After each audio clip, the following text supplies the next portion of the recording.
जय हिंद साथियों, मैं फिर से आ गया हूँ आप लोगों के बीच। अभिषेक में आप लोगों का स्वागत है। मैं आप लोगों को एक चीज बताने आया हूँ। पढ़ाने से पहले मैं आप लोगों के लिए आज बहुत बेस्ट चीज लेके आया हूँ। फंडामेंटल राइट संविधान के भाग 3 में जो दिया गया फंडामेंटल राइट, जिसको हम लोग मौलिक अधिकार कहते हैं, उसका चर्चा हम लोग करने वाले हैं। लेकिन उससे पहले मैं कहना चाहता हूँ, अगर आप लोग इस प्रकार से मेरे वीडियो को लाइक नहीं कीजिएगा, चैनल को सब्सक्राइब नहीं कीजिएगा, और जब तक मेरा व्यूज अगर नहीं बढ़ेगा तो फिर हमको काम करने में कैसे मन लगेगा। तो आप लोग से एक अनुरोध है कि कृपया जितना हो सके अपने दोस्त को, फ्रेंड को, जिसको भी हो सके वीडियो को सेंड कर दीजिए, ताकि वीडियो को देख सके। और मैं आप लोगों के बीच एकदम आज लेके आया हूँ भारतीय संविधान से मौलिक अधिकार। याद रखिएगा क्या लेके आया हूँ, मौलिक अधिकार, फंडामेंटल राइट्स, याद रखिएगा। तो आज हम लोग फंडामेंटल राइट्स के बारे में पढ़ने वाले हैं। किसके बारे में पढ़ने वाले हम लोग? चलिए, तो फंडामेंटल राइट्स के बारे में पढ़ने वाले हैं। चलिए, तो हम लोग पहले बात करते हैं, बिना टाइम गंवाए हुए हम आप लोग को आज पूरा फंडामेंटल राइट समझाएंगे। लेकिन उससे पहले आप लोग सभी अपने दोस्तों को वीडियो को शेयर कर दीजिएगा, ठीक है, चैनल को सब्सक्राइब कर दीजिएगा। देख लीजिए, तो हम बात करेंगे। देख लीजिए क्या, देखिए यहाँ पर हम देख रहे हैं, क्या देख रहे हैं, देख लीजिए। तो हम लोग क्या देख रहे हैं भाई, यहाँ पर हम लोग देख रहे हैं, देख लीजिए क्या देख रहे हैं। तो यहाँ पर जो हम लोग देख रहे हैं, देखिए क्या देख रहे हैं, ध्यान से देख लीजिए। तो यहाँ पर देख लीजिए मौलिक अधिकार, क्या भाई, मौलिक अधिकार। अंग्रेजी में हम लोग इसको क्या कहते हैं, फंडामेंटल राइट्स। क्या कहते हैं, फंडामेंटल राइट्स। देखिए फंडामेंटल राइट्स की अगर हम लोग बात करें तो भारतीय संविधान के भाग नंबर 3, देखिए क्या कहता है, देखिए भारतीय संविधान के भाग नंबर 3, यानी संविधान के भाग नंबर 3 में अनुच्छेद 12 से लेके 35 तक, याद रखिएगा, मौलिक अधिकार है। क्या देख लीजिए, यानी 35 तक, याद रखिएगा, कितना से लेके देख लीजिए। तो देखिए अनुच्छेद, याद रखिएगा, आर्टिकल, याद रखिएगा, आर्टिकल, याद रखिएगा, आर्टिकल कितना, देखिए तो आर्टिकल 12 से लेके, याद रखिए, आर्टिकल 12 से लेके कितना तक, देखिए तो आर्टिकल 12 से लेके 35 तक आपका क्या है, देखिए तो फंडामेंटल राइट है। क्या देख लीजिए, तो फंडा, देखिए फंडामेंटल, याद रखिए, फंडामेंटल, ठीक है, फंडामेंटल राइट्स है। देखिए क्या है, फंडामेंटल राइट्स है, याद रखिए क्या है, फंडामेंटल राइट्स है। तो चलिए हम लोग आगे बढ़ते हैं। सबसे पहले कि मौलिक अधिकार होता क्या है, देख लीजिए हम लोग क्या पढ़ेंगे, देख लीजिए कि मौलिक अधिकार क्या होता है। देखिए अगर आपसे पूछा जाए कि भाई फंडामेंटल राइट से आप क्या समझते हैं, मौलिक अधिकार क्या होता है, तो मौलिक अधिकार भारतीय नागरिकों को स्वतंत्र, सम्मानजनक और सुरक्षित जीवन जीने का अधिकार प्रदान करते हैं। और आपसे कोई पूछे कि मौलिक अधिकार क्या होता है, तो हम कहेंगे कि मौलिक अधिकार, देख लीजिए, मौलिक अधिकार भारतीय नागरिकों को, याद रखिए क्या करता है, देखिए भारतीय नागरिकों को स्वतंत्र, सम्मानजनक, याद रखिएगा, और सुरक्षित जीवन जीने का अधिकार प्रदान करता है। उसका नाम होता है मौलिक अधिकार। यानी भारत में जितने भी लोग हैं, मौलिक अधिकार हमको, देखिए समान जीवन, सुरक्षित और समान यानी स्वतंत्रता का अधिकार हमको मौलिक अधिकार देता है। देखिए मौलिक अधिकार को याद रखिएगा, फंडामेंटल राइट्स को हम लोग क्या कहते हैं, देखिए तो इसको हम लोग याद रखिएगा भारतीय संविधान का, याद रखिएगा क्या कहते हैं, देखिए संविधान का हृदय और आत्मा कहते हैं। देखिए इसको हम लोग, देखिए संविधान का क्या कहते हैं, देखिए तो संविधान का हम लोग याद रखिएगा, देखिए संविधान का, देख लीजिए संविधान का क्या कहते हैं, आत्मा कहते हैं। देखिए संविधान का हृदय कहते हैं, ठीक है, और आत्मा कहते हैं। क्या कहते हैं, देखिए आत्मा, क्या कहते हैं, आत्मा कहते हैं। क्या कहते हैं, आत्मा कहते हैं। अगर आपसे कोई प्रश्न पूछे, प्रश्न क्या पूछेगा, देखिए अगर आपसे कोई प्रश्न पूछेगा कि भाई भारतीय संविधान के हृदय और आत्मा किसे कहा जाता है, प्रश्न क्या होगा, देखिए भारतीय संविधान के, ठीक ना, आत्मा क्या होता है या हृदय क्या होता है, तो आप याद रखिएगा भारतीय संविधान की आत्मा और हृदय हम लोग फंडामेंटल राइट्स को कहते हैं। किसको कहते हैं, फंडामेंटल राइट्स को कहते हैं। चलिए आगे हम लोग बढ़ते हैं। देखिए हम लोग आगे बढ़ते हैं, देखिए हम लोग जब आगे बढ़ते हैं तो यहाँ देख लीजिए, देख लीजिए अब हम लोग बात करते हैं पहला क्या है, देख लीजिए पहला क्या है, देख लीजिए तो पहला जो है, याद रखिएगा, देखिए पहला क्या कहता है, टोटल अगर हम लोग बात करें फंडामेंटल राइट्स में, देखिए तो टोटल हम लोग को यानी 6 गो पढ़ना है। कितना पढ़ना है, 6 गो। 7 था पहले, 7 में याद रखिएगा संपत्ति के अधिकार को हटा दिया गया। मौलिक अधिकार में से 7 था पहले और उसमें से संपत्ति के अधिकार को हटा दिया गया। अब हम लोग को स्पेशल 6 पढ़ना है। कितना पढ़ना है, स्पेशल 6 पढ़ना है। तो चलिए हम लोग 6 पढ़ते हैं। देखिए 6 के 6 चर्चा करते हैं। देखिए जिसमें पहला है, देखिए देखिए समानता का अधिकार है। क्या पहला देख लीजिए, तो पहला क्या मौलिक अधिकार, देख लीजिए पहला आपका क्या होगा, देखिए तो पहला आपका देख लीजिए समानता का अधिकार है। क्या देख लीजिए, पहला आपका समानता का अधिकार है। अगर हम लोग समानता के अधिकार पर चर्चा करें तो अनुच्छेद कितना से कितना तक है, देख लीजिए। अगर हम लोग इसका अनुच्छेद जो है देखिए 14 से लेके 18 तक है। कितना आर्टिकल देखिए 14 से लेके 18 तक है। देखिए समानता का अधिकार 14 से लेके 18 तक है, जिसमें याद रखिएगा देखिए पहला इसमें कहता है कि सभी नागरिक कानून की नजर में समान होता है। देखिए समानता के अधिकार में कहता है कि उसमें जितने भी नागरिक है, याद रखिएगा जितने भी नागरिक है उसमें सभी नागरिक, ठीक है, क्या होता है भाई, तो एक समान होता है। क्या होता है, एक समान होता है। याद रखिएगा सभी नागरिक कानून के नजर में क्या होता है, एक समान होता है। चाहे वह पीएम हो, सीएम हो, आम नागरिक हो, पुलिस प्रशासन हो, चाहे जो भी है, ठीक है, नेता विधायक जो भी हो, सब नागरिक एक समान है। मुख्य बिंदु देख लीजिए, अगर हम लोग मुख्य बिंदु पर बात कर ले, ध्यान से देख लीजिए, तो कहता है अनुच्छेद 14 क्या कहता है, अनुच्छेद कहता है कानून के समक्ष समानता। यानी देखिए अनुच्छेद याद रखिएगा, आर्टिकल आपका जो 14 है, देख लीजिए आर्टिकल याद रखिएगा, आर्टिकल जो आपका 14 है, ये आर्टिकल 14 कहता है, ठीक है, कानून के नजर में, देखिए कानून देख लीजिए, कानून की नजर में याद रखिएगा, कानून के नजर में देख लीजिए, कानून के नजर में याद रखिएगा, नजर में क्या होता है, याद रखिएगा, तो कानून के नजर में क्या होता है, देख लीजिए, तो समक्ष समानता, यानी सभी देख लीजिए सभी समान होता है। क्या होता है, सभी लोग समान होता है। क्या होता है, समान होता है, समान दृष्टि से देखा जाता है। अनुच्छेद 15 क्या कहता है, देख लीजिए अनुच्छेद 15 कहता है, याद रखिएगा, देखिए धर्म, जाति, लिंग इत्यादि के आधार पर आप भेदभाव नहीं कर सकते हैं। देखिए अनुच्छेद याद रखिए, आर्टिकल जो आपका 15 है, देखिए आर्टिकल 15 क्या कहता है, आर्टिकल 15 कहता है कि आप किसी भी व्यक्ति के साथ धर्म के नाम पर, किस नाम पर, देख लीजिए धर्म के आधार पर, ठीक है, याद रखिएगा, या जाति के आधार पर, ठीक है, किसके आधार पर, या जाति के आधार पर, देख लीजिए धर्म, जाति और लिंग के आधार पर, याद रखिएगा, देखिए लिंग के आधार पर, ठीक है, और उसके बाद हम आपको बता दें जाति, धर्म, लिंग, ठीक है, जाति, धर्म, लिंग, देख लीजिए, देखिए छुआछूत जो भी होता है उसके आधार पर आप भेदभाव, ठीक है, देखिए भेदभाव, ठीक है, भेदभाव याद रखिएगा, देखिए भेदभाव नहीं कर सकते, भेदभाव, ठीक है, भेदभाव नहीं कर सकते। भेदभाव कर सकते क्या, तो नहीं कर सकते। देखिए अनुच्छेद 15 कहता है समानता के अधिकार में कि आप किसी भी व्यक्ति के साथ जाति के आधार पर, लिंग के आधार पर, ठीक है, और उसके बाद याद रखिए धर्म के आधार पर आप उसके साथ भेदभाव नहीं कर सकते हैं। जैसे सार्वजनिक कोई स्थल हुआ, जैसे मान लीजिए कि हमारा, देखिए मान लीजिए कि हम कोचिंग संचालक हैं, हम कोचिंग पढ़ाते हैं और मेरे यहाँ किसी दूसरे समुदाय के स्टूडेंट आ गया, कोई मुस्लिम समुदाय के स्टूडेंट आ गया, और हम उसको कहेंगे कि नहीं नहीं हम मुसलमानों को नहीं पढ़ाते, तो यह कदापि उचित नहीं है।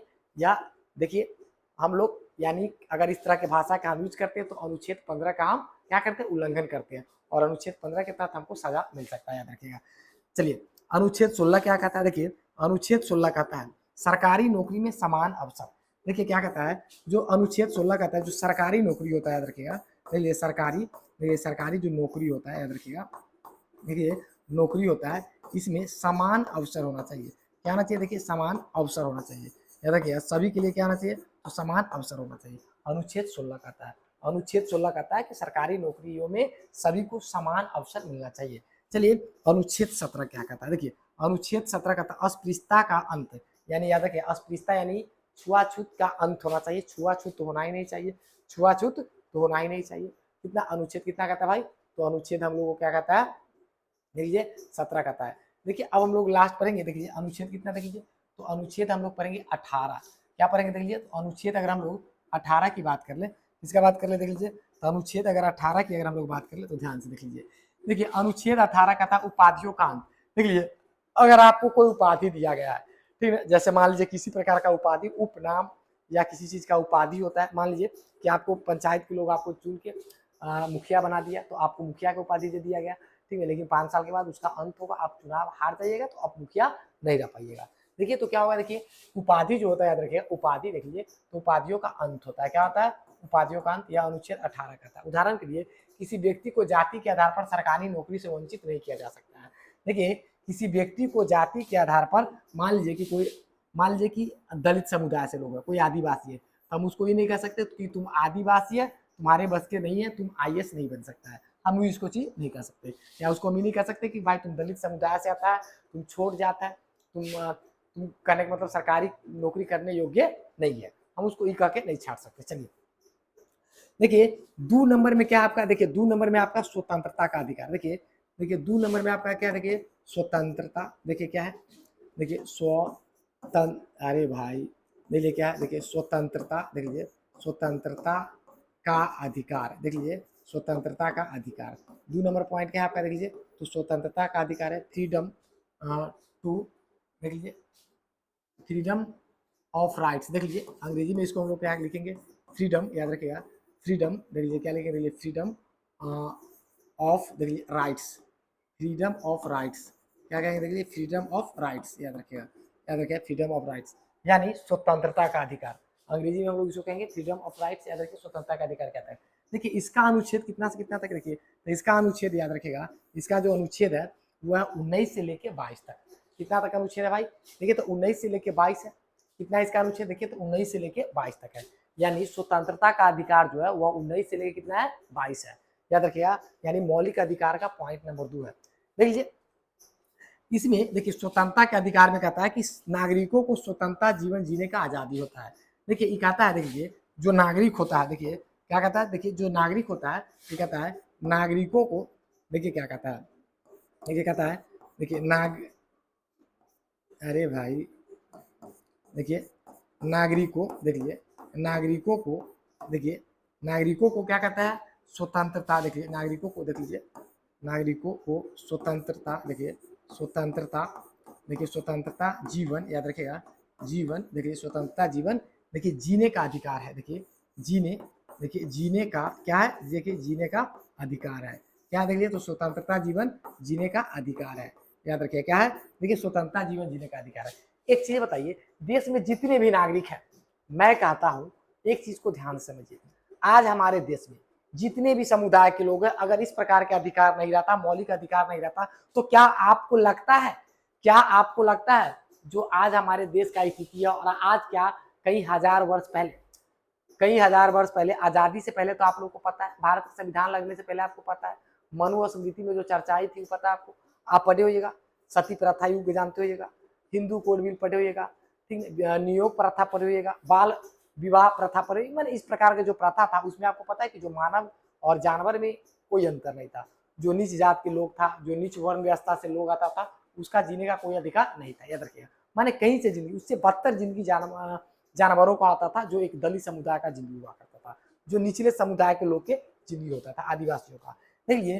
लेकिन आज आपको पता है अगर मौलिक अधिकार नहीं रहता, याद रखिए कि अगर आज मौलिक अधिकार नहीं रहता तो जिस प्रकार तालाब में हर बड़ा मछली छोटे मछली को शिकार बना के खा जाता है, उसी प्रकार हर पूंजीपति वाले लोग, बाहुबली लोग, ठीक ना, गरीब आदि, ठीक ना, लाचार शोषित वर्गों को जीने नहीं देता, और समाज में रहना तो दूर की बात है, देश में रहना तो दूर की बात है, उसको कहीं से लोग जीने नहीं देता। इसलिए स्वतंत्रता का अधिकार हम लोग देख लेते हैं।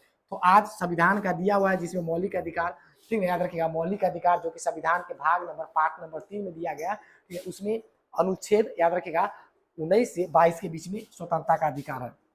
देखिए उसका कुछ मुख्य बातें हैं, उस पर भी हम चर्चा कर लेते हैं। देखिए क्या क्या मुख्य बातें हैं, देखिए बउआ आप याद कर लीजिए, देखिए इसमें क्या कहता है, कहता है याद रखिए क्या कहता है, ध्यान से समझिए, देखिए क्या कहता है, हम लोग चर्चा करने वाले, याद रखिएगा इसमें कहता है कि अनुच्छेद, याद रखिएगा अनुच्छेद 19 क्या कहता है, देखिए आर्टिकल 19 कहता है, देख लीजिए क्या कहता है, आर्टिकल 19 कहता है कि बोलने और अभिव्यक्ति की स्वतंत्रता होना चाहिए। देखिए मानव को क्या होना चाहिए, देखिए बोलने की स्वतंत्रता होना चाहिए, अभिव्यक्ति की स्वतंत्रता होना चाहिए, शांतिपूर्ण सभा करने की स्वतंत्रता होना चाहिए। देखिए आप किसी भी पदाधिकारी के खिलाफ, मुख्यमंत्री के खिलाफ, विधायक के खिलाफ, डीएम सीएम किसी के खिलाफ, ठीक है, आप आसानी से याद रखिएगा शांतिपूर्ण तरीका से, ठीक है, सार्वजनिक स्थल पर बैठ के आप धरना दे सकते हैं, क्या कर सकते हैं, आप प्रदर्शन कर सकते हैं, यानी शांतिपूर्ण सभा करने का भी अधिकार है आपका। याद रखिएगा संगठन बनाने का अधिकार है, आप अपने समुदाय के, अपने समाज के या किसी भी व्यक्तित्व, याद रखिएगा आप संगठन बना सकते हैं। जैसे अभी देश में हाल फिलहाल में चल रहा है CJP यानी कोकरज जनता पार्टी, आप देख रहे हैं ना, कोकरज जनता पार्टी अभिजीत दीप के द्वारा, याद रखिएगा। चलिए हम लोग बात करते हैं, तो देखिए संगठन बनाने का अधिकार है, भारत में कहीं भी आप घूम सकते हैं, देख लीजिए भारत में कहीं भी घूमने का अधिकार है। देखिए आप भारत के किसी भी राज्य में घूमने जा सकते हैं, जिसके लिए आपको किसी से परमिशन लेने की आवश्यकता नहीं है, कि आप मान लीजिए कि हमको अगर मुंबई जाना है तो वहाँ के मुख्यमंत्री से परमिशन लेने की आवश्यकता हो, गुजरात जाना है तो वहाँ के मुख्यमंत्री से परमिशन लेना हो, नहीं, हम नहीं ले सकते, क्योंकि हमारा ये स्वतंत्रता का अधिकार है, याद रखिएगा, ठीक है, क्या स्वतंत्रता का अधिकार है, भारत के किसी भी कोना में घूम सकते हैं। चलिए कहीं भी निवास करने के अधिकार है, देखिए हम भारत के किसी भी कोना में जाके निवास कर सकते हैं, वहां पर हम बस सकते हैं, वहां पर रह सकते हैं। देखिए कोई भी व्यवसाय करने का स्वतंत्रता है। देखिए बहुआ मौलिक अधिकार हमको ही कहता है कि कि आज जितने भी समुदाय के लोग हैं, चाहे कोनो लोग हैं, आप अपनी इच्छा के अनुसार से, रुचि के अनुसार से आप अपने व्यवसाय को तय कर सकते हैं और आप किसी भी व्यवसाय को कर सकते हैं। अगर ऐसा नहीं रखता, अगर इस प्रकार से अगर भारत में संविधान नहीं रहता तो आज लगता है कि हम लोग पढ़ा पाते, नहीं पढ़ा पाते, क्योंकि पढ़ने और पढ़ाने का अधिकार सिर्फ ब्राह्मणों का था। किसका था? ब्राह्मणों का था, याद रखिए। किसका था? ब्राह्मणों का था, याद रखिएगा। किसका था? ब्राह्मणों का था। भारत का संविधान का देन है कि यार हर आदमी अपने इच्छा के अनुसार, अपनी क्षमता के अनुसार पेशा को चूज करता है। क्या करता है? पेशा को चूज करता है और वो फिर वह व्यवसाय करता है। नहीं तो पहले जात के आधार पर उसका पेशा उसको दे दिया जाता था। अगर बच्चा घर में ही होता था, ठीक ना, तो कर दिया जाता था। चलिए अगला स्टेप पर हम लोग ध्यान देते हैं। देखिए क्या कहता है, देखिए अब अनुच्छेद देखिए 20, देखिए अनुच्छेद कितना, देखिए अगला जो स्टेप है 22 तक है ना, 19 से 22, देखिए 20, देखिए 20 में अगर हम बात कर ले, देखिए 20 में अगर हम लोग बात कर ले तो ध्यान से देख लीजिए। 20 में अगर हम लोग बात कर ले तो क्या कहता है, देखिए अनुच्छेद 20 क्या कहता है। देखिए अनुच्छेद 20 जो कहता है, देखिए अनुच्छेद 20 कहता है अपराधियों के संबंध में संरक्षण। देखिए अपराधियों के संबंध में संरक्षण, या अगर कोई अपराधी है चाहे कुछ है, तो देखिए वो अपने हिसाब से, अगर उसके ऊपर FIR हो गया, केस हो गया, वो जेल में चला गया, तो वह किसी भी प्रकार से संरक्षण ले सकता है। कहने का मतलब है कि वो अपना वकील ठीक कर सकता है। क्या ठीक कर सकता है? अपना वकील ठीक कर सकता है, ठीक ना, ये अपना कर सकता है, कोई दिक्कत नहीं। चलिए आगे हम लोग देखते हैं, ठीक ना। चलिए हम लोग आगे देखते हैं क्या कहता है, देख लीजिए क्या कहता है आगे। देख लीजिए हम लोग क्या करते हैं आगे। देखिए अगला स्टेप क्या है, अगला है कि अनुच्छेद 21 क्या कहता है। देखिए अनुच्छेद 21, देखिए अनुच्छेद 21 में कहता है जीवन और व्यक्तिगत स्वतंत्रता का अधिकार होना चाहिए। देखिए हर व्यक्ति का, देख लीजिए क्या होना चाहिए, जीवन और व्यक्तिगत स्वतंत्रता का अधिकार होना चाहिए। अनुच्छेद 21 कहता है। देखिए अनुच्छेद 21 का ए जो है, याद रखेगा, यानी अनुच्छेद 21 का वह शिक्षा का अधिकार करता है। देखिए अनुच्छेद 21 का ए जो है, याद रखेगा क्या, देखिए अनुच्छेद 21 का जो ए है, याद रखेगा, ये कहता है कि देखिए शिक्षा का अधिकार, यानी 6 वर्ष से लेके 14 वर्ष के बच्चों को मुफ्त में पढ़ाने लिखाने का जिम्मा पूरा सरकार का है, ठीक है। यानी देखिए 6 वर्ष से लेके 14 वर्ष के बच्चे को पढ़ाना लिखाना पूरा के पूरा जिम्मेवार कौन है? इसका सरकार है। तो सरकार इसकी पूरी सुविधा देती है, ठीक ना। चलिए अगला है अनुच्छेद कितना है, 22। अनुच्छेद 22 क्या कहता है, अनुच्छेद 22 कहता है गिरफ्तारी एवं निरोध से संरक्षण। देखिए गिरफ्तारी के बाद आप अपने मर्जी से वकील को रख सकते हैं और अपना अपने हिसाब से क्या कर सकते, वकील रख सकते। उदाहरण के लिए प्रत्येक बच्चे को 6 वर्ष से लेकर 14 वर्ष तक निःशुल्क शिक्षा का अधिकार है। तो चलिए ठीक है, हम बात करते हैं। देखिए हम बात करते हैं 3 गो अनुच्छेद, एक अनुच्छेद हम लोग और पढ़ लेते हैं, ठीक ना। क्या पढ़ लेते हैं, देखिए एक हम लोग और पढ़ लेते हैं। देखिए एक अनुच्छेद पर हम लोग और चर्चा कर लेते हैं। देखिए वो अनुच्छेद कितना होगा, देखिए वो अनुच्छेद होगा बउआ 3। देखिए माने स्टेप नंबर याद रखेगा, अनुच्छेद कहते हैं, देखिए मौलिक अधिकार नंबर 3 अगर हम लोग बात करें, इसको भी देख लेते हैं ध्यान से। देखिए समय कम है, थोड़ा स्पीड में देख लेते, देख लीजिए शोषण के विरुद्ध अधिकार। देखिए शोषण के विरुद्ध अधिकार अगर हम बात करें, देखिए क्या पढ़ेंगे, शोषण के विरुद्ध अधिकार, यह अनुच्छेद 23 से लेकर 24 में है। देखिए मानव तस्करी एवं बाल श्रम पर रोक लगाया जा सकता है। ये कहता है कि जो मानव तस्करी होता है, मानव का आदमी का खरीद बिक्री होता है, उस पर प्रतिबंध लगाना है। और जो बाल श्रम होता है, 14 वर्ष से कम उम्र के बच्चा से अगर कोई काम करवाता है तो उस पर प्रतिबंध लगाया जा सकता है। देखिए इसमें अनुच्छेद 23 क्या कहता है, देखिए 23, देखिए अनुच्छेद 23 जो कहता है याद रखिएगा। देखिए अनुच्छेद 23 क्या कहता है, अनुच्छेद 23 कहता है, याद रखिएगा, देखिए क्या कहता है।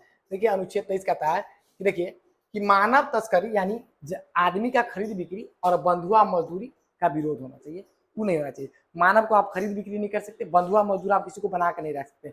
बंधुआ मजदूर का मतलब हुआ कि अपनी मर्जी से उससे काम करवा देना, जितना मन हुआ उसको पैसा दिए, नहीं दिए नहीं दिए, ठीक ना। चलिए अनुच्छेद 24 कहता है कि देखिए अनुच्छेद 24 कहता है कि 14 वर्ष से कम आयु के बच्चे को कारखाना में काम करने पर प्रतिबंध लगाया गया है। यानी 14 वर्ष से कम उम्र के बच्चा अगर किसी कारखाना में काम कर लेता है, ठीक है, किसी सरकारी विभाग में तो खैर करना ही नहीं, रेलवे डिपार्टमेंट या अदरवाइज कहीं भी अगर 14 वर्ष से कम बच्चा काम करता है, देख लीजिए, तो उस कारखानों पर कार्य करने पर रोक लगाया जा सकता है। वह कारखाना बंद हो सकता है, उसके मालिक पर क्या हो सकता है, उसके मालिक पर FIR भी हो सकता है, केस भी हो सकता है। तो चलिए आज के क्लास हम यही रखते हैं।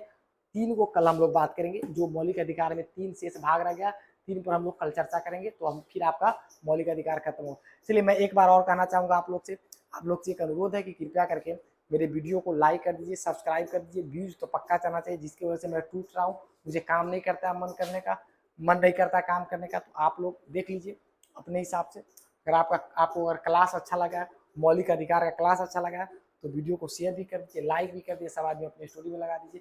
मिलते हैं हम लोग कल, ठीक है, बाय, अगले क्लास में।